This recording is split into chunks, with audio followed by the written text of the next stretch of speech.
Income inequality is growing in Australia. Economists warn another rate hike could Petrol now prices across South Australia. Many are simply struggling to find a job. Australia's rich are getting richer. Thousands of kilometres of new power lines need to be built.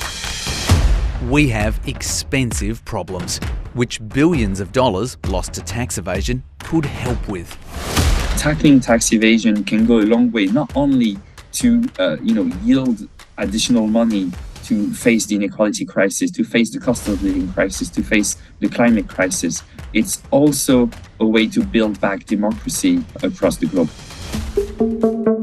A landmark report shows how much we're losing and where we're making progress to stop it. Tax evasion is bad for equality, it's bad for democracy, but it's often portrayed as inevitable. And this is not true. Tax evasion is not a law of nature, it's the result of political choices or sometimes the lack of political action. The problem is substantial. Australians hold more than $370 billion in known foreign tax havens, mostly in Asia, followed by the US and Europe, that they've likely paid little or no tax on.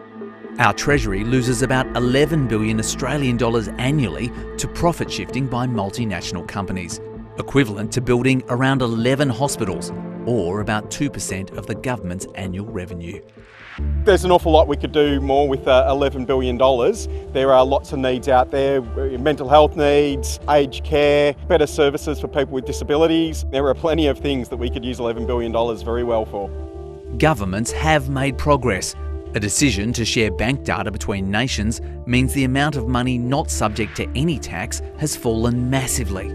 With all the money now that wealthy individuals, $19 trillion stashed offshore, only a quarter of that is now untaxed.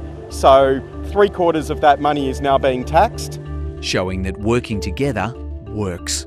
If you look a decade ago, the idea that Swiss banks would share bank information of non-residents with other countries was unthinkable. The idea of automatic exchange of bank information was just utopian. But there's more to be done. A 15% global minimum tax rate for multinational companies has been undermined by loopholes. Efforts to close them will be on the agenda at the G20 meeting in Brazil next year. Like that rate, the report also calls for the introduction of a global minimum tax on the world's billionaires. There's about 3,000 of them, and the report estimates that billionaires currently pay around 0.5% of their wealth in tax. A 2% tax rate on their wealth would bring in more than $340 billion. I think people have a real sense that, something is unfair if the very wealthy can just choose not to pay tax as they should. Making everyone pay their share would help cash-strapped governments.